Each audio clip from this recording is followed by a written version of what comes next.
오늘 우리에게 주신 하나님의 말씀은 사도행전 4장 19절에서 20절 말씀입니다. 베드로와 요한이 대답하여 이르되 하나님 앞에서 너희의 말을 듣는 것이 하나님의 말씀을 듣는 것보다 옳은가 판단하라.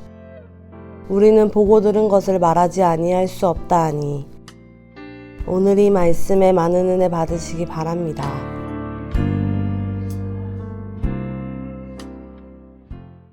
특별히 교회는 이미 예수님의 제자들로부터 시작되었지만 예수님의 제자들이 교회로서의 일종의 정체성을 갖게 된 것은 우리가 늘 강조하는 것처럼 그들이 함께 모여 기도할 때 그리스도의 영이 임하는 역사를 체험한 것입니다. 우리는 그것을 쉽게 성령의 강림이라, 성령이 오셨다 하는 거죠.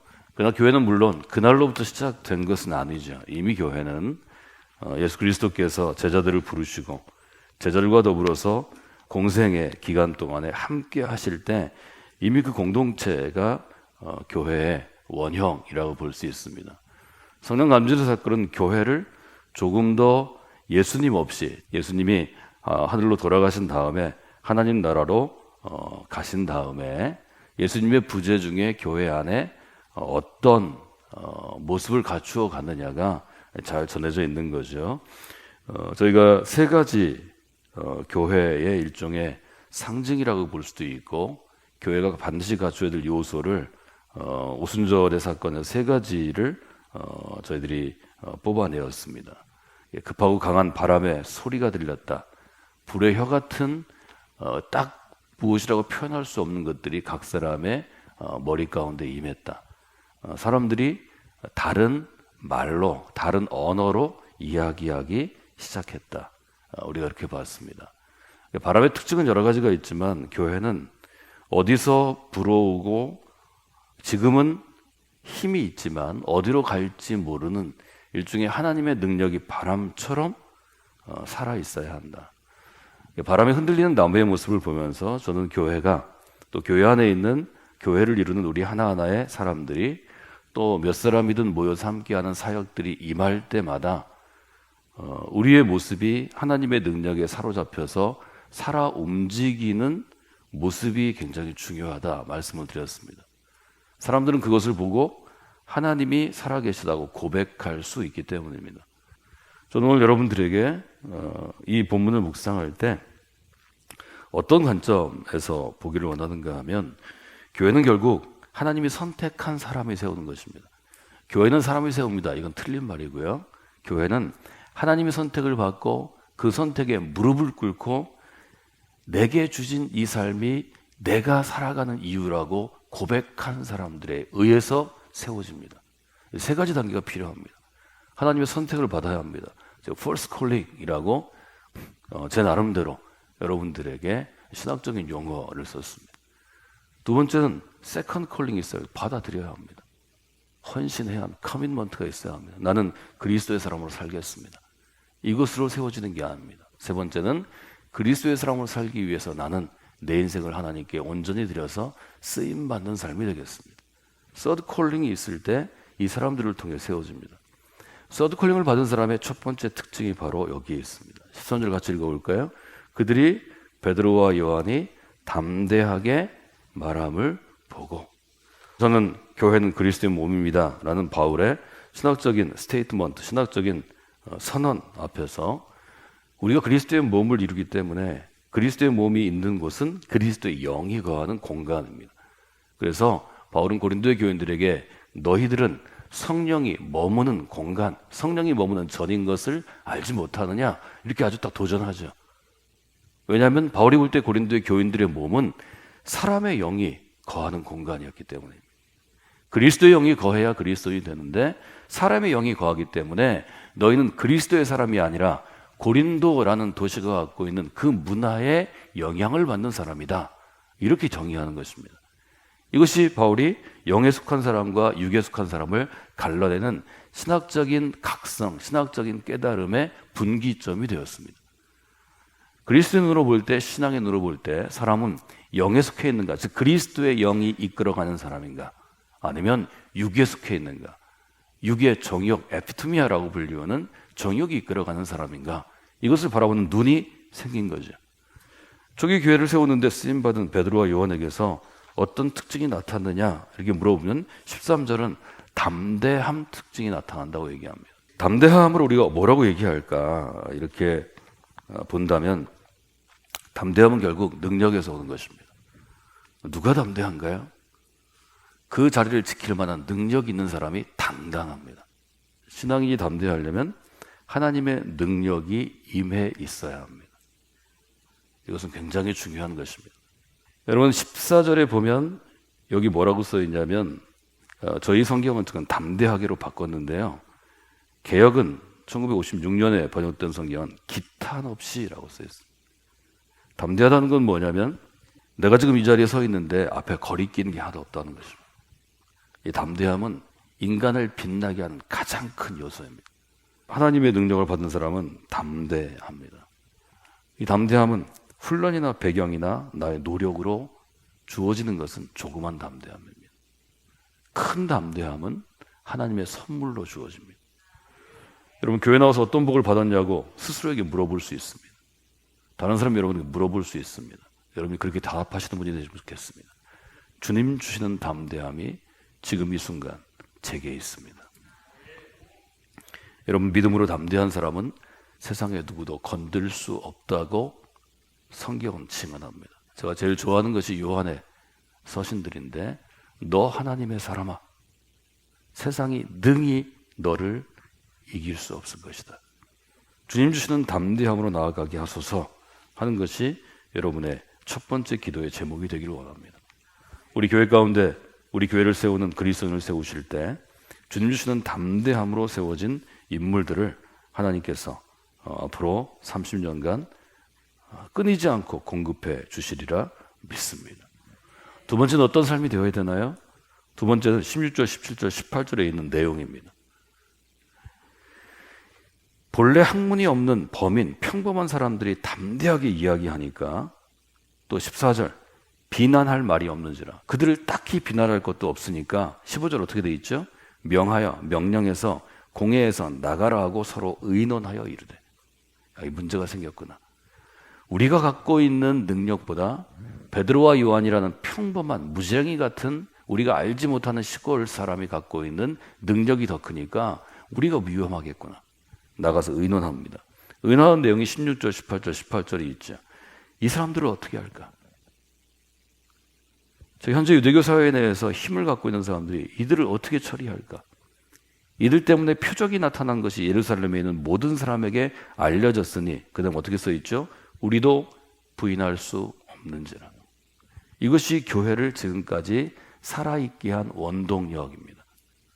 몇 사람은 교회를 죽일 수 있지만 다수의 보통의 사람들이 교회 안에, 교회를 이루는 사람들 안에 하나님의 능력이 살아있음을 체험하면 그들이 그 능력이 필요할 때가 많기 때문에 내가 위축되어 있을 때, 위기 가운데 있을 때, 병 걸려 있을 때, 삶에 의욕이 없을 때 이 능력이 나를 회복시키는 걸 알기 때문에 교회의 존재를 부인할 수 없다는 것입니다. 이것이 교회가 지금까지 살아남아 있는 이유입니다. 17절에 보면 이렇게 얘기하죠. 민간에 더 퍼지기 전에 사람들에게 이 그리스도의 신앙이 더 퍼지기 전에 그들을 위협하여 그 이후에 뭐라고 얘기하죠? 이 이름으로, 예수의 이름으로 아무에게도 말하지 말게 하자. 즉 위협입니다. 이것은 위기입니다. 여러분 교회를 세우는 사람들 그리스도의 제자들의 특징은 무엇인가 하면 위기 앞에 서는 삶입니다. 여러분 신앙생활을 하면서 어떤 시대 어떤 교회든지 위기와 친구되지 않은 시대는 없습니다. 교회는 언제 타락합니까? 위기가 아니라고 생각할 때입니다. 교회는 언제 세워집니까? 위기 앞에 설 때입니다. 그것이 하나님께서 사랑하는 교회 공동체와 하나님께서 사랑하는 사람들에게 위기를 선물로 주시는 이유입니다. 저는 여러분에게 계속해서 강조해 왔습니다. 위기, 이걸 벽이라고 생각하죠. 내가 가고자 하는 내 앞길을 막는 벽. 이 벽은 하나님이 문을 낼 자리입니다. 그리스도인은 벽에 문을 내는 사람입니다. 벽에 문을 내서 나도 그 벽을 통과하고 돌파하고 내 뒤에 오는 사람도 그 벽으로 나아가게 하는 것입니다. 여러분 위기는 여러분이 그리스도인으로 사는 동안 평생 동안 여러분을 떠나지 않습니다. 위기를 좋은 친구로 삼으셔야 합니다. 위기는 바꿔 얘기하면 하나님의 능력이 임하는 지점이 됩니다. 그 위기 때문에 하나님의 능력을 체험하는 것입니다. 그 위기 때문에 하나님을 의지하게 되어 있는 것입니다. 어떤 사람에게는 하나님이 질병으로 위기를 주십니다.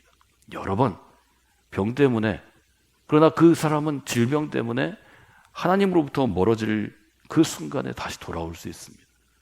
질병 때문에 일할 수 없을 때, 목숨이 벼랑 끝에 설 때, 그때 하나님을 다시 보게 되는 것입니다.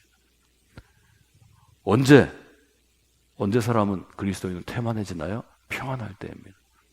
평안할 때, 내가 하는 일이 너무 잘 될 때, 성공할 때, 이때가 문제가 됩니다. 내가 좀 위기 앞에 있고 내가 어려우면 우리는 하나님의 손을 꽉 붙잡게 되어 있습니다. 이 믿음 있는 사람들의 특징입니다. 여러분, 위기 앞에 서는 것은 그리 마음이 좋은 것은 아니지만 여러분이 조금만 마음을 바꿔오시면 그 위기 때문에 내가 그리스도인으로서 좀 내 그리스도인다움을 지켜나갈 수 있는 것입니다. 하나님은 위기를 주시지만 그 위기를 이길 문도 내십니다. 이것이 성경의 원칙입니다. 어떤 문을 내시냐면 새로운 가능성의 문을 내십니다. 그냥 우리가 하던 대로 평온하면 교회는 절대로 앞으로 나아가지 발전하지 않습니다. 그런데 어떤 문이 딱 막혔기 때문에 새로운 가능성을 찾는 것입니다. 한 문이 막히면 다른 문을 열 수밖에 없기 때문에 그것은 위기 앞에 서는 것입니다. 위기를 이길 수 있는 하나님이 비결을 주셨습니다. 어떤 비결을 주셨나요? 18절 한번 읽어볼까요? 그들을 불러 경고하여 도무지 예수의 이름으로 말하지도 말고 가르치지도 말라 하니. 이들이 제일 무서워했던 게 뭐죠? 예수의 이름으로입니다. 처음에 교회를 걱정하던 유대교회 그 지도자들이 가장 마음으로 두려워했던 것은 예수의 이름으로입니다. 여러분, 신앙은 곧 예수의 이름으로 행해지는 것입니다.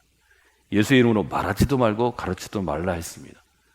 그렇기 때문에 우리가 할 일은 뭐냐면 예수의 이름으로 말하고 예수의 이름으로 가르치는 것입니다.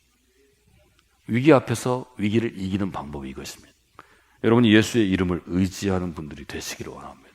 여러분, 어떤 위기가 있을 때마다 여러분 스스로 명령하셔. 예수의 이름으로 명하더니 나를 괴롭히는 이 세력들은 떠나갈지어다. 위기를 이기는 방법은 예수의 이름으로 명하는 것입니다. 여러분이 그런 분들이 되시기를 원합니다. 세 번째는 하나님 앞에서입니다.